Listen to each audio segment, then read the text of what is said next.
Até hoje, as principais interpretações do Fausto de Goethe cingem-se à primeira parte do poema, aquela publicada em 1808. Essas interpretações tendem a se centrar na chamada tragédia do erudito e versam algo mais ou menos do seguinte teor. O Fausto representaria a falibilidade de todo e qualquer esforço humano de consumar um conhecimento total, abrangente e final da realidade. A tragédia ali do erudito seria apenas a apoteose da tragédia do ser humano em geral, afinal. O que ali se entrelaça com um drama amoroso, né, com a figura de Gretchen. Né. O desespero do erudito ali funde-se com o desespero do amado. Então, a falência de qualquer qualquer projeto de conhecimento final se mescla ao fracasso amoroso. Esse tipo de interpretação certamente diz respeito a elementos reais do poema. Outro tipo de interpretação é aquela que segue o modelo perfectibilista, que vê na trajetória do Fausto, a abranger já a segunda parte do poema, publicada em 1832, a própria trajetória da modernidade. O homem fáustico, né, no termo cunhado a partir da obra de Goethe por Oswald Spengler, o homem fáustico seria ali descrito como aquele que marcharia resolutamente ao longo da modernidade em direção à posse completa do mundo material, ao completo domínio das técnicas pelas quais o ser humano consumaria uma certa imagem final da história. Bom, a depender da posição no espectro ideológico da pessoa que faça esse tipo de análise, ela poderá chegar às conclusões mais opostas, né? Autores liberais tenderão a ver na marcha do Fausto a marcha da razão iluminista, a estender os seus poderes a todo o globo, a todos os seres humanos, etc. Outros, às vezes com argumentos muito inteligentes, mas com as conclusões mais absurdas, como o Georg Lukács, tenderiam a ver ali a própria marcha da razão humana em direção ao comunismo e assim por diante. Né? Esse tipo de interpretação do Fausto como uma alegoria da modernidade, de igual modo, certamente diz respeito a elementos reais do poema. Né? Poderia elencar alguns outros tipos de interpretação, né, que em geral são feitas do poema, mas gostaria apenas de dizer que no curso que lançarei na próxima semana, O Destino do Humanismo, uma leitura do Fausto de Goethe, não irei me prender a nenhum desses modelos mais consagrados. Na verdade, o que tentarei é arriscar uma leitura transversal do poema que tente fazer uma ponte entre a primeira e a segunda parte, sem necessariamente forçar interpretações simbólicas demais, sem necessariamente, por outro lado, me afastar demais do poema e ficar me atendo à própria figura do Fausto, a certos episódios tomados, porém desligados da contextura poética real com que são plasmados. E, assim, penso que chego a uma interpretação certamente não final, mas interessante do poema.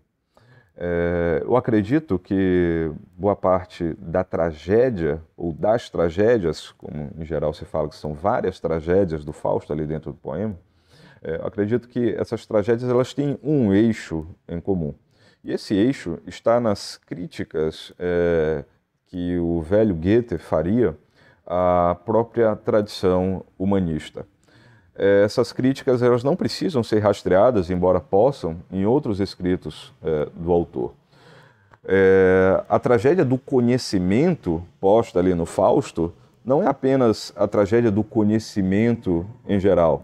Do contrário, o poema se diluiria, ele, na verdade, compartilharia elementos com muitas outras obras e assim perderia a sua especificidade. Afinal, essa tragédia do conhecimento poderia atribuir a muitas outras obras do período moderno e obras muito grandes, né? Como a começar pelo Dom Quixote. Na verdade, a especificidade da tragédia do conhecimento, tal como aparece no Fausto do Goethe, está em rastreá-la na tradição humanista, ou como eu prefiro, como eu tenho chamado, né, para tratar no curso, no projeto humanista, né? Esse projeto ele é ridicularizado em vários momentos-chave do poema, né? Nós temos personagens no poema que quase que existem quase que para servir de ensejo para que Goethe coloque Fausto ou Mefistófeles em situações em que possam criticar essa tradição, né? Isso acontece sobretudo com as figuras do Fâmulo Wagner, né, o assistente do Fausto, e ainda mais no caso do estudante, um estudante não nomeado, né?